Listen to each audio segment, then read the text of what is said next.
우리 마가복음 4장 1절로부터 마지막 41절까지의 내용을 보면 예수님께서 하나님 나라의 비밀들을 비유들로 말씀하셨고요.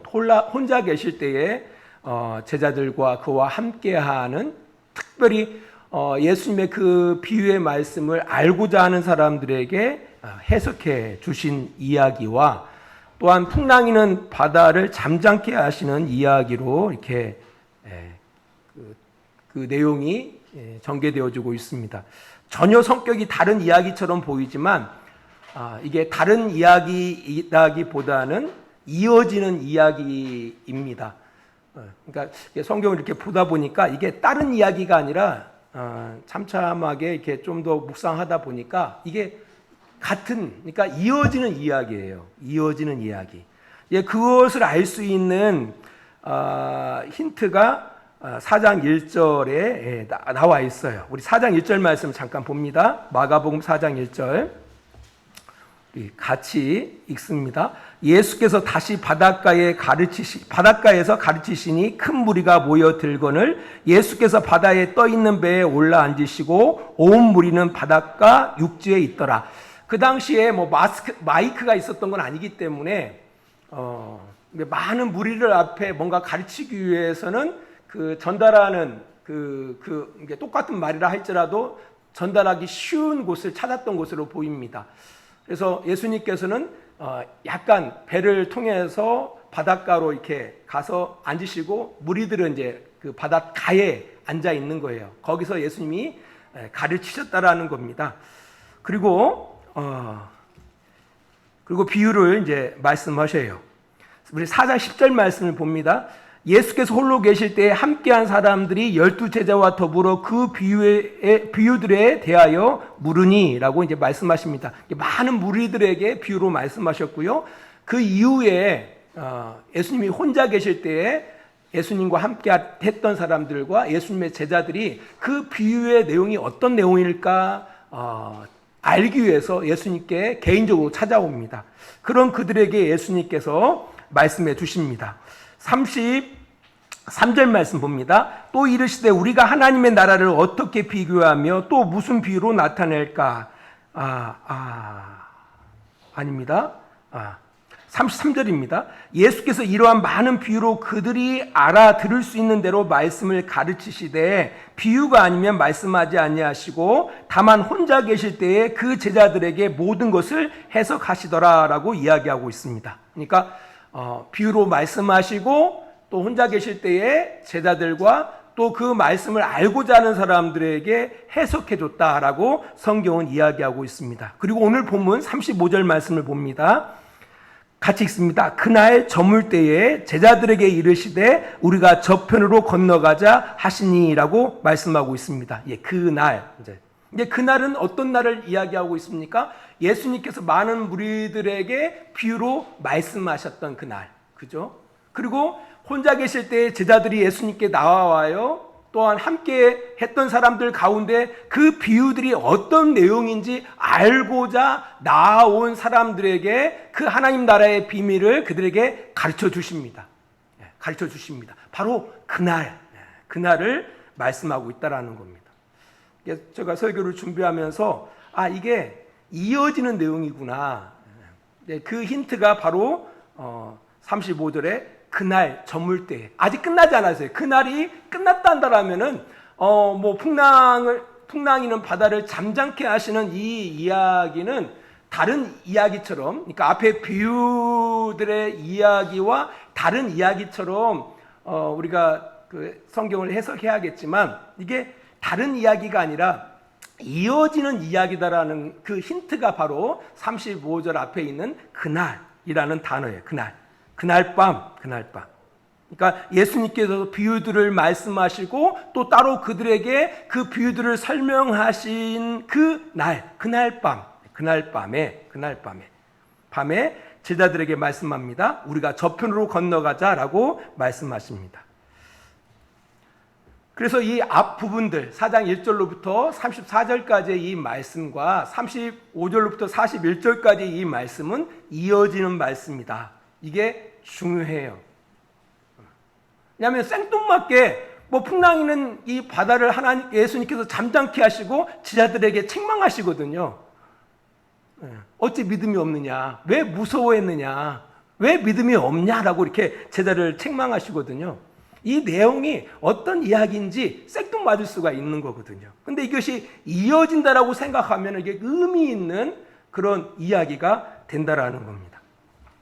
아무튼 예수님께서는 제자들과 함께 갈릴리 전편으로 나아갑니다. 예수님은 피곤해서 주무셨고요. 마침 갑자기 일어난 강풍으로 인하여 제자들은 두려워합니다. 그리고 살려달라고 예수님을 깨웁니다. 예수님께서 일어나셔서 바람과 파도를 꾸짖고 잠잠하라 말씀하시니까 바람도 그치고 파도도 잠잠해집니다. 이에 제자들에게 말씀하십니다. 어찌하여 이렇게 무서워하느냐? 너희가 어찌 믿음이 없느냐라고 말씀하셔요. 이제 이 어찌 믿음이 없느냐에 대한 다른 사본이 있어요.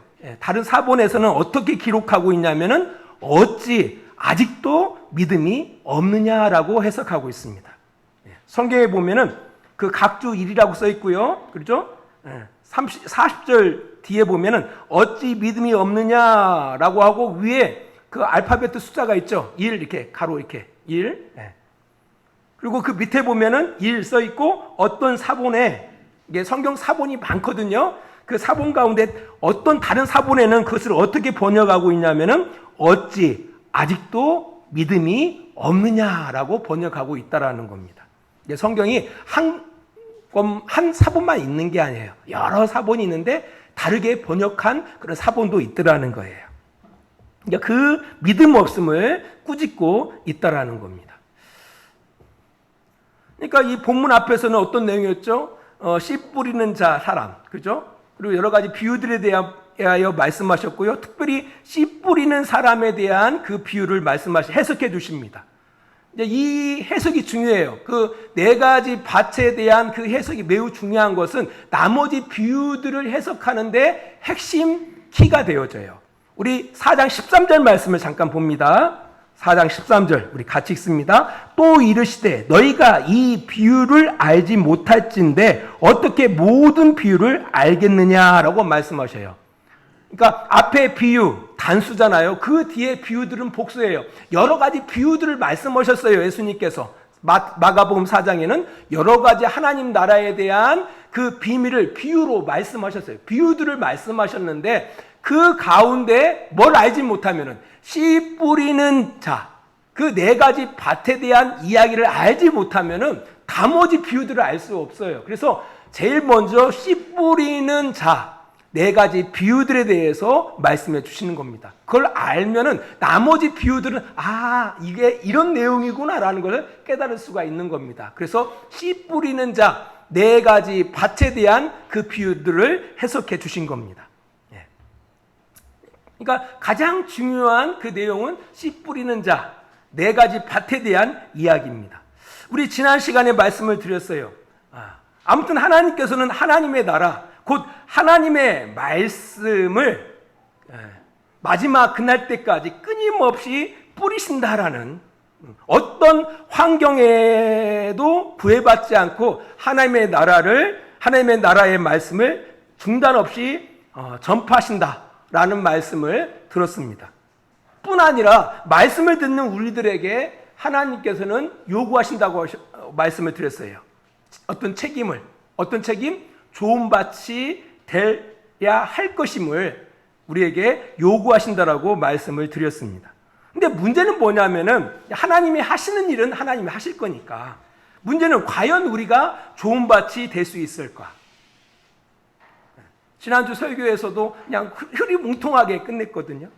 과연 우리가 착하고 좋은 마음을 가꿀 수 있을 것인가?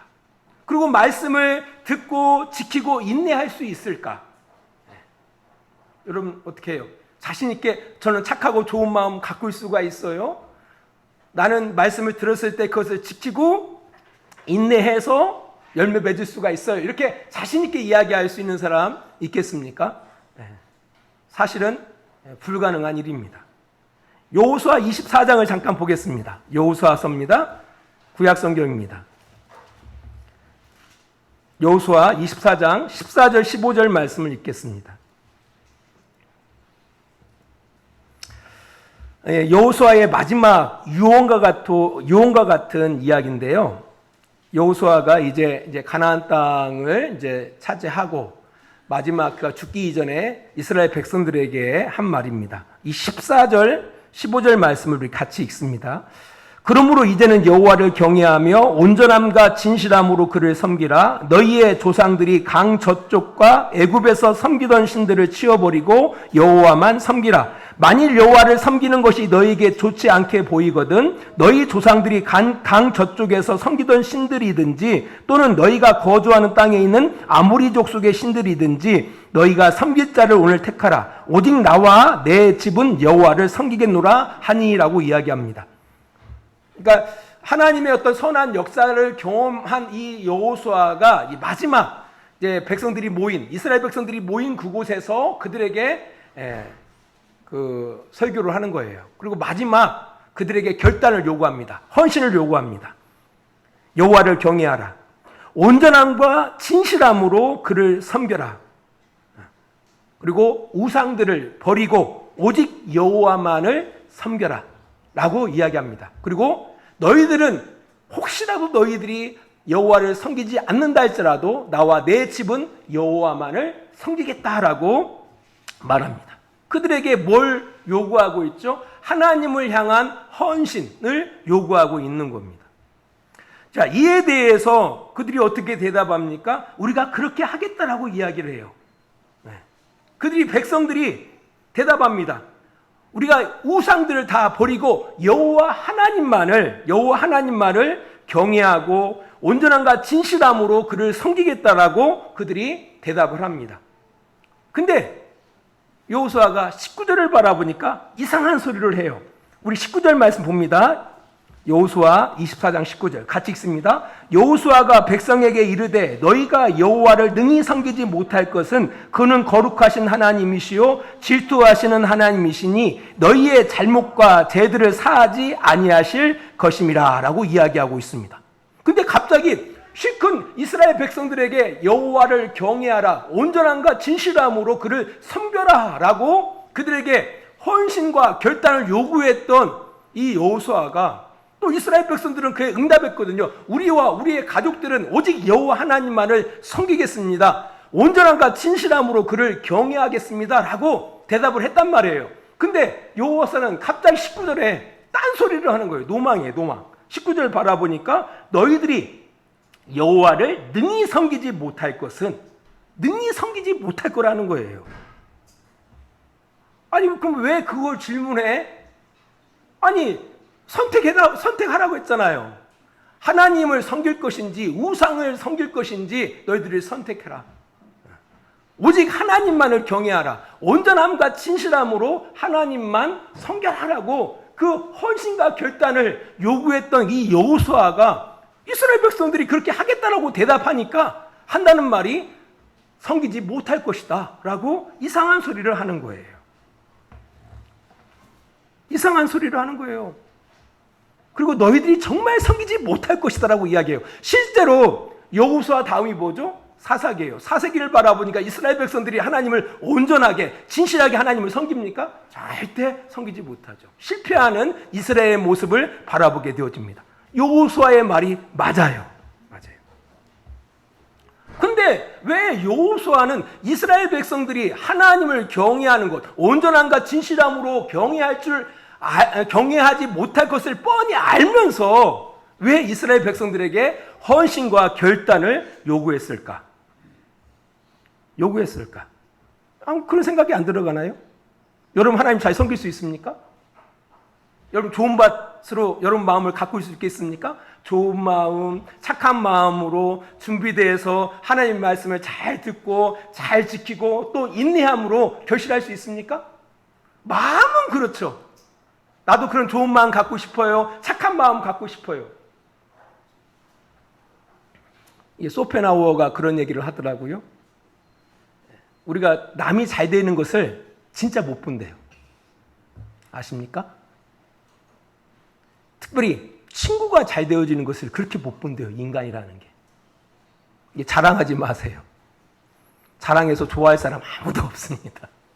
오히려 그 사람이 실패했다라고 하면은요, 그렇게 좋아한대요, 사람이. 겉으로는 그렇지 않지만 속으로는 그렇게 좋아한대요. 근데 그 사람이 잘 됐다라고 하면 겉으로는 좋아하는 척 하지만은 집에 가서 엄청 힘들어한대요. 이게 인간이래요. 그게 인간이래요. 사람이 그래요, 사람이. 근데 우리가 좋은 마음, 착한 마음, 쉽지 않습니다. 그런 마음 가꾼다라고요? 아니야, 우리 목사님은 안 그럴 거야. 저도 똑같아요. 좀 덜할 뿐이지. 똑같아요. 인간이에요, 인간. 그럼 목사님도 똑같네, 여호수아하고? 아니, 좋은 밭이 되라며요. 하나님께서는 좋은 밭을 요구하신다며요. 그 책임을 말씀하신대요. 말씀하신다며요. 근데 목사님 못할 걸 뻔히 알면서 왜 좋은 밭이 되라고 말씀하시나요? 왜 여호수아가 그들에게 헌신과 결단을 요구했을까요? 뻔히 알면서, 그들이 온전하게 진실하게 하나님을 섬기지 못할 것을 뻔히 알면서 그 결단과 헌신을 요구했을까요? 이유가 있어요. 그 이유는 바로 뭐냐면은 너희 능력이나 너희의 진심이나 너희의 각오만으로 할 수 있는 일이 아님을 강조하고 있는 겁니다. 너희 능력으로, 너희 진심으로, 너희 각오만으로 할 수 있는 일이 아니다라는 것을 강조하는 거예요. 예전에도 그런 말씀 드렸지만요, 베드로가 예수님을 향해서 다른 제자들은 다 예수님을 버리고 도망간다 할지라도 나는 죽을 때까지 주님을 버리지 않겠습니다. 베드로 진심이었어요. 진짜 진심이었어요. 하지만 진심을 지킬 수 있는 능력은 없습니다. 여러분, 결혼할 때 와이프 데려올 때 얼마나 장인어른한테 무릎 꿇으면서 제발 딸 주십시오. 내가 고생 안 시키겠습니다. 그렇게 하면서 애걸복걸 하면서 와이프들 다 데리고 왔잖아요. 또 어떤 집은 또 와이프가 좋아서 따라온 사람도 있어요. 하지만 아무튼 그래서 그거 와요. 근데 그 말이 진심이 아니었을까요? 분명히 진심이었을 거예요. 근데 막상 살다 보니까 그래요? 전혀 그렇지 않죠. 진심을 지킬 만한 능력이 우리에게 없습니다. 그걸 우리가 인정을 해야 한다라는 겁니다. 성도들 모두가요, 하나님의 말씀을 잘 듣기를 원하고요, 그 말씀을 지키기를 원하고요, 인내하기를 원해요. 하지만 우리가 함께 공감하는 것은 그게 쉽지 않다라는 것을 우리가 공감한다라는 거예요. 우리가 솔직히 고백할 수밖에 없다라는 겁니다. 사실 기독교 역사 가운데 수많은 순교자들이 있습니다. 그러나 정작 순교자들이 내가 순교자가 될 거야 해서 순교한 사람은 없습니다. 거의 없어요. 그러니까 죽다 보니까 순교자가 된 것이지, 우연치 않게 죽다 보니까 순교자가 된 거지, 내가 순교해야지 해서 죽은 사람은 없어요. 순교자가 된 사람은 거의 없습니다. 오늘 본문의 이야기가 바로 그것을 설명하고 있는 겁니다. 오늘 본문 35절과 36절을 바라보면요, 우리 마가복음 다시 돌아갑니다. 35절, 36절 바라보세요. 그날 저물 때에 제자들에게 이르시되 우리가 저편으로 건너가자 하시니 그들이 무리를 떠나 예수를 배에 계신 그대로 모시고 가매 다른 배들도 함께 가더니라고 이야기하고 있습니다. 그러니까 예수님의 제자들뿐만 아니라 예수님을 특별히 추종하는 사람들이 함께 배를 타고 갈릴리 저편으로 이제 향해를 하는 거예요. 이 사람들은 특별한 사람들이에요. 왜 특별한 사람들입니까? 예수님이 하나님 나라에 대한 비밀을 비유로 말씀하시고 그 비유의 그 말씀들을 일일이 해석하셨고요. 그 해석하는 말씀을 그들은 들은 사람들이에요. 깨달은 사람들, 아는 사람들입니다. 어떻게 보면은 그 하나님의 말씀을 그들의 삶 가운데 영향력 있게 드러내는 데 있어서 가장 잘할 수 있는 사람들이 함께하고 있는 겁니다. 함께하고 있는 거예요. 그들에게 아무 일이 없었을 때에는 예수님이 말씀하신 그 목적지를 향해서 제대로 노를 저어가고 있는 거예요. 그런데 성경을 바라보니까 갑작스럽게 어떤 일이 일어납니다. 이 갈릴리에는 지금도 마찬가지래요. 갈릴리에는 지금도 갑작스럽게 큰 바람이 일어나 가지고요, 큰 파도를 맞는다라는 겁니다. 마침 그때도 마찬가지예요. 예수님과 함께 건너편으로 넘어가는 그런 과정 속에 큰 광풍, 그죠? 강풍도 작은 강풍이 아니라 큰 강풍이 일어서 배가 침몰될 그런 상황 가운데 있게 되어집니다. 그때 그들은 예수를 깨우는 거죠. 네. 한번 생각해 봤어요. 그러면 그 큰 강풍이 일어가지고 배가 흔들리고 침몰될 그런 위기 가운데 있었을 때에 예수님은 그걸 못 느끼셨을까? 이게 성경을 바라보니까 그럼에도 불구하고 예수님은 그 배 끝에서 주무시고 있었다라고 성경이 이야기하고 있어요. 말이 됩니까? 배가 침몰될 위기 가운데 있는데 예수님은 주무시고 있어요. 제자들은 살려달라고 아우성하고 있는데. 뭐 두 가지 이유가 있겠죠. 너무 피곤해서 모를 수도 있어요. 너무 피곤해서. 또 한 가지는 그것이 아무 문제가 안 되기 때문에. 그죠? 왜? 그걸 컨트롤 하시는 분이기 때문에. 온 우주 만물을 컨트롤 하시는 바로 하나님이시기 때문에 그냥 개의치 않고 주무시지 않았을까? 뭐 여러 가지 이유들이 있어요. 근데 오늘 다음 구절을 바라보니까 이분이 누구신지를 알 수 있을 것 같아요. 39절 바라보니까 예수께서 깨어 바람을 꾸짖으시며 바다더러 이르시되 잠잠하라 고요하라 하시니 바람이 그치고 아주 잔잔하여 지더라 하라고 이야기하고 있습니다. 예수님이 뭘 꾸짖었다고요? 바람을 꾸짖어요. 그리고 파도를 향해서 잠잠하라 고요하라 하시니까 이것들이 들어요. 바람이 듣고 파도가 들어서 어떻게 잠잠해지는 거예요. 순종해요. 그러니까 41절 바라보니까 제자들이 이렇게 말하잖아요. 서로 말하되 그가 누구이기에 바람과 바다도 순종하는가 하였더라. 어떻게 바람이 예수님의 말씀에 순종하지? 어떻게 파도가 예수님의 말씀에 순종하지? 순종하는 거예요. 이걸 한번 상상해 보면은 이 창세기 1장을 우리가 생각할 수가 있어요. 그죠?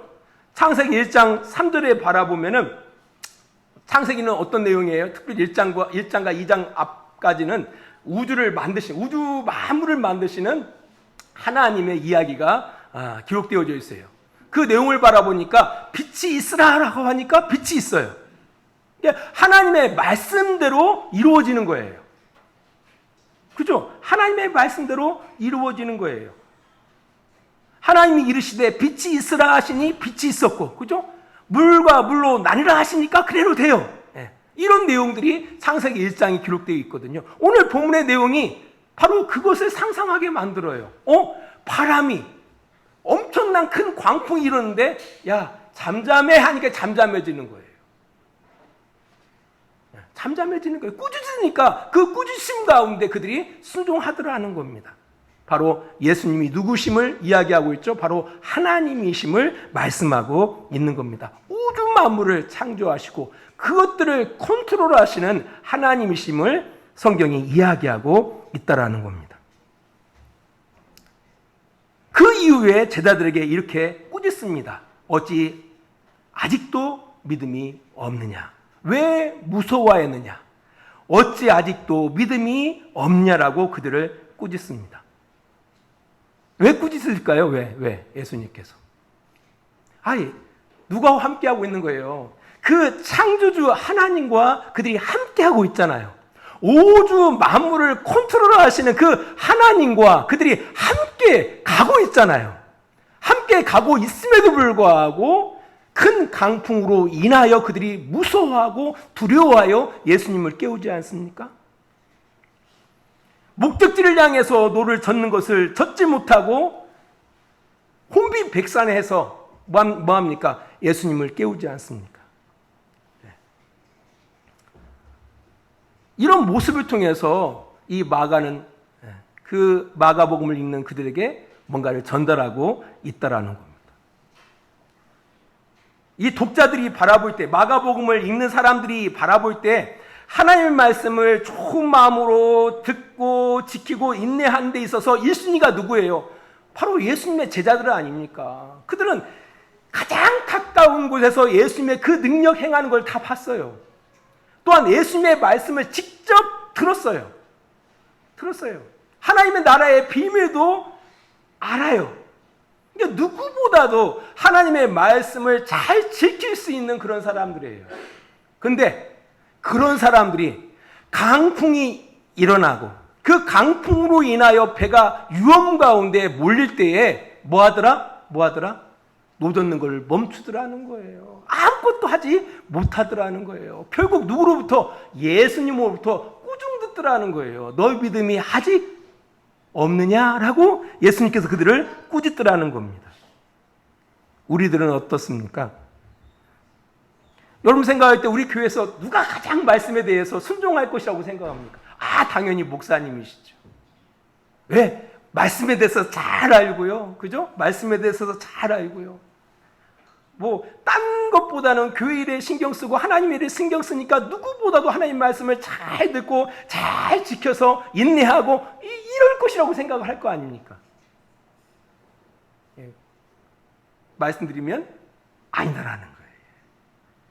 이 제자들은 큰 강풍으로 인하여 그들이 그 마음이 무너졌다 한다라면은 저 같은 경우는 작은 파도에도 쉽게 무너질 수밖에 없는 것이 바로 저라는 거예요. 이제 그것을 이야기하고 있다라는 겁니다. 문제는 어디에 있어요? 지금 예수님께서 뭘 책망하고 있어요? 그들의 믿음 없음을 책망하고 있다라는 것을 우리가 중요하게 바라봐야 한다라는 겁니다. 바로 믿음인 겁니다. 좋은 마음과 착한 마음으로 하나님의 말씀을 듣고 그걸 지키고 인내할 수 있는 것. 그게 우리 힘으로 될 수 없죠. 우리 능력으로 될 수 있는 게 아닙니다. 우리의 각오와 헌신과 결단으로 되어지는 일이 아니다라는 겁니다. 그럼 뭐에 의해서 이루어진다라는 거죠? 바로 믿음으로 되어진다라는 거예요. 믿음.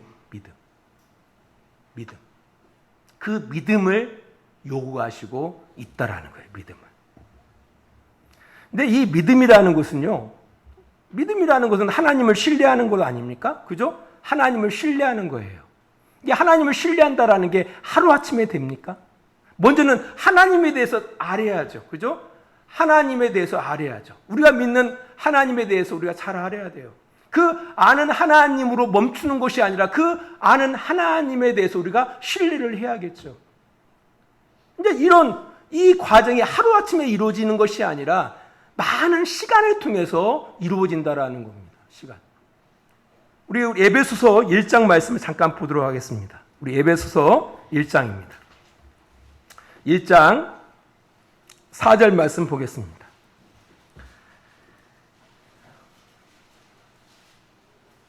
같이 읽습니다. 곧 창세전에 그리스도 안에서 우리를 택하사 우리로 사랑 안에서 그 앞에 거룩하고 흠이 없게 하시려고 라고 이야기하고 있는데요. 이게 거룩하고 흠이 없다는 말이 바로 좋은 마음이라는 뜻이에요. 언어적으로 바라보면은 좋은 마음이라는 것은 흠이 없는 마음. 그러니까 흠이 없는 마음을 이루기 위해서는 뭐가 필요하대요? 사랑 안에서. 누구의 사랑 안에서? 하나님의 사랑 안에서. 하나님의 사랑 안에서 우리가 어떤 사람이 되어진다라는 거예요? 좋은 마음을 가진 사람이 되어진다라는 거예요. 근데 중요한 것은 이 사랑과 믿음은 뗄 수 없습니다. 바로 관계를 이야기하는 거예요. 관계.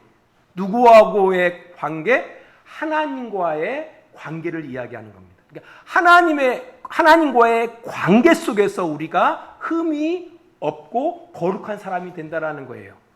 하나님과의 관계를 통해서 우리가 좋은 마음과 착한 사람이 된다라는 거예요. 인내할 수 있는 사람이 된다라는 거예요. 그것을 우리 마가복음에서는 믿음으로 표현하고 있는 것이고 에베소서에서는 사랑으로 표현하고 있는 겁니다. 사랑 안에서 누구하고 사랑하죠? 어떤 대상이 있어야 할 거 아닙니까? 그렇죠? 그 대상과의 관계를 이야기하고 있다라는 겁니다. 그것을 우리에게 말씀하고 있는 겁니다. 믿음이 그걸 가능케 한다라는 겁니다. 제자를 바라봐라. 그리 어떤 누구들보다도 말씀을 잘 듣고 지킬 수 있는 사람인 것처럼 보이지 않느냐. 하지만 그들도 큰 강풍이 일어나니까 무서워하며 자기가 갈 길을 향하여 가지 못하지 않지 않느냐. 왜 그러지? 믿음이 없어서 그런 것이라는 거예요. 믿음이 없어서. 바로 믿음을 이야기하고 있다라는 겁니다. 믿음. 그걸 가능케 하는 것은 믿음이 가능케 한다라는 거예요. 그 이야기는 바로 뭐냐면은 하나님과의 관계성, 하나님과의 인격적인 이야기를 말씀하시고 있다라는 겁니다. 인격적인 이야기. 그래서 믿음하면은 우리가 중요한 그 인물이 있죠. 바로 아브라함이에요. 어떻게 하면은 그 아브라함이 초창기에 믿음이 있어서 떠난 건 아니잖아요. 하지만 그가 점점 하나님과의 그런 관계들을 통해서 그가 믿음의 사람으로 이렇게 성장해 나가는 그 내용이 로마서에 기록되어져 있고 또 창세기에 기록되어져 있거든요. 그 내용을 바라보면은 하나님의 은혜에 대한 어떤 반응이 잘 기록되어져 있어요. 살아가는 모든 것들이 하나님의 은혜잖아요. 그 은혜에 대하여 어떻게 반응하느냐. 이것이 뭘 만들더라는 거예요? 하나님에 대한 신뢰를 만들더라는 겁니다. 우리 관계도 그래요. 사람과의 관계도 다 주고받고와의 그런 관계를 통해서 그 사람을 신뢰할 수도 있고 그 사람을 불신할 수도 있는 거거든요. 안 그래요? 부부간에도 그렇지 않습니까? 서로 부부간에 남편과 아내가 서로 그런 여러 가지 만남과 그 과정, 인격적인 그 과정을 통해서 서로 반응하는 것을 통해서 정말 신뢰의 관계로도 갈 수가 있고요. 아니면 정말 불신의 관계로도 갈 수가 있다라는 거예요. 하나님과 우리의 관계도 마찬가지입니다. 그러니까 하나님의 은혜에 대하여 우리가 어떻게 반응해 나가느냐가 우리의 믿음을 결정해 나간다라는 거예요. 그 믿음을 우리에게 요구하시고 있다라는 겁니다. 근데 우리는 별로 관심이 없어요. 누구에 대해서? 하나님에 대해서 별로 관심이 없습니다. 그러니까 뭐가 없어지죠? 하나님을 신뢰하는 것이 커가지를 않아요. 커가지 않기 때문에 뭐 하지 않죠? 말씀에 순종하지 않는 겁니다. 그 믿음을 우리에게 하나님께서는 요구하시고 있는 겁니다. 믿음이 커가야 한다라는 거죠. 제자들에게 말씀하신 것처럼 아직까지도 너희들의 믿음이 그만큼이냐라고 책망하시는 거거든요. 그것은 동일하게 우리에게도 하시는 말씀이에요. 너 신앙생활 몇 년 됐니? 20년 됐니? 근데 아직도 믿음이 그만큼이니? 잘 한번 생각해 보시라라는 거예요. 우리의 믿음의 현주소를 한번 생각해 보라는 겁니다. 그렇다고 해서 하나님이 안 계신 건 아니잖아요. 하나님 늘 우리와 함께하고 있거든요. 제자들과 예수님 늘 함께했어요.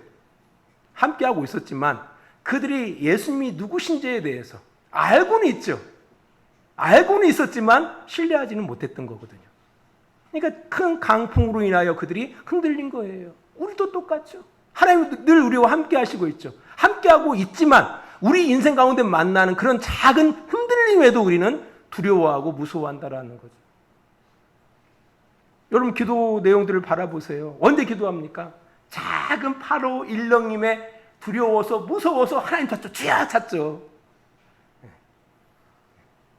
안 그렇습니까? 안 그렇습니까? 그 믿음을 우리에게 말씀하고 있다라는 겁니다. 말씀의 결론을 맺습니다. 좋은 마음, 착한 마음, 말씀을 듣고 지키고 인내하는 것 우리 힘으로 될 수 없습니다. 우리 힘으로 될 수 있는 게 아니에요. 하나님의 도우심이 없이는 될 수 있는 일은 아닙니다. 근데 그 하나님을 통해서 우리가 착하고 좋은 마음으로 말씀을 듣고 지키고 인내한다라는 거, 이것은 믿음이 아니고서는 안 된다라는 거예요. 믿음이 아니고서는. 그 믿음이라는 것은 우리의 일상을 통해서 늘 하나님과의 그 관계성을 가지고 살면서 그 하나님의 은혜에 대하여 우리가 반응하지 않은 한 믿음은 커가지가 않는다라는 겁니다. 그래서 세상을 향해서만 너무 눈 바짝 뜨고 다니지 마시고, 그럼에도 불구하고 우리와 늘 함께 하시면서 일하시는 그 하나님의 하나님 되심의 그 일하심을 좀 바라보셨으면 좋겠습니다. 아니, 특별히 하나님께서 뭐 목사의 가정만을 위해서 하나님께서 뭐 하시겠습니까? 아니에요. 모든 성도들의 삶 가운데 하나님께서는 일하시고 계시거든요. 그런 부분에 대해서 조금 좀 바라봤으면 좋겠어요. 힘들 때는 사람들이 바라보거든요. 힘들 때는 하나님의 일하심을 바라봐요. 근데 평상시에는 못 바라봐요. 그리고 반응할 줄을 몰라요. 아, 진짜 하나님께서 이렇게 내 삶 가운데 일하시고 계시는구나. 정말 하나님의 신실하심에 대해서 참 경험하기 어렵습니다. 경험한다는 게 쉽지가 않아요. 왜? 우리의 관심이 온통 여기에 관심이 없으니까. 하나님께 관심이 없기 때문에. 그래서 아무튼 우리의 일상의 삶을 통해서 하나님의 일하심을 좀 바라봤으면 좋겠어요. 그리고 예전에 그런 말씀 드렸잖아요. 눈을 감으면 보인다고. 우리가 눈만 뜨고 다니니까 하나님의 일하심을 못 보거든요. 눈 좀 감으세요. 눈 좀 감고 조금만 생각해 보세요. 그러면 하나님의 일하심을 느낄 수가 있습니다. 하나님을 좀 더 신뢰해 나갈 수가 있는 거예요. 우리 자식들과의 관계 속에서도 그래요. 부모는 자식과 좋은 관계를 이렇게 이루면서 살아가고 싶어요. 근데 자식들은 늘 자기 일만 관심이 있어요. 별로 부모에 대해서 관심 갖지 않습니다. 그러다 보니까 그 관계성이 애매모호한 거예요. 아니, 함께 20년을 살아오고 함께 30년을 살아오면은 부모와 자녀의 관계도 참 깊어져야 하잖아요. 안 그렇습니까? 근데 옅어요. 왜? 관심이 없어요. 부모에 대해서. 부모에 대해서 관심이 없어요. 또 어떤 부모는 또 자식에 대해서 관심이 없어요. 그래서 그 신뢰가 이루어지지 않는 거예요. 좀 관심 가지라는 거예요. 정말 소중히 여길 사람 부모 아닙니까? 정말 소중히 여길 사람 자식 아닙니까? 좀 관심을 가지셔야 한다는 거예요. 신앙도 똑같아요. 우리가 하나님을 섬긴다 하면서도 정말 하나님에 대해서 별로 관심을 안 갖고 살아가거든요. 하나님은 끊임없이 우리를 위해서 일하시고 있는데 좀 관심을 가지시고 그 관계, 하나님의 은혜에 반응하는 이 삶을 살아가시기 바랍니다. 그걸 통해서 우리의 믿음이 커가고요. 그런 믿음이 커갈 때 우리가 하나님의 말씀을 하나님의 말씀으로 정말 들을 수가 있는 거고요. 그걸 지켜나갈 수가 있는 겁니다. 기도하겠습니다. 하나님 아버지 감사합니다. 우리가 스스로 불가능한 일, 이 일을 주님께서 요구하지 않습니다. 제자들을 향해서 주님께서 믿음을 말씀하십니다. 동일하게 우리에게도 주님께서 믿음을 말씀하십니다. 어찌 너희들의 믿음이 아직도 그만큼이냐? 한번 돌아보게 하여 주시옵소서. 이제는 우리를 사랑하시는 우리 아버지 하나님의 그 크신 사랑하심과 예수 그리스도의 십자가의 은혜하심과 성령의 감화와 감동과 지키시고 인도하심이 오늘도 시간을 구별할 하나님 앞에 예배하는 귀한 성도들과 그들의 가정과 직장과 사업장이 다 되어지기를 예수 그리스도 이름으로 간절히 축원하옵나이다. 아멘.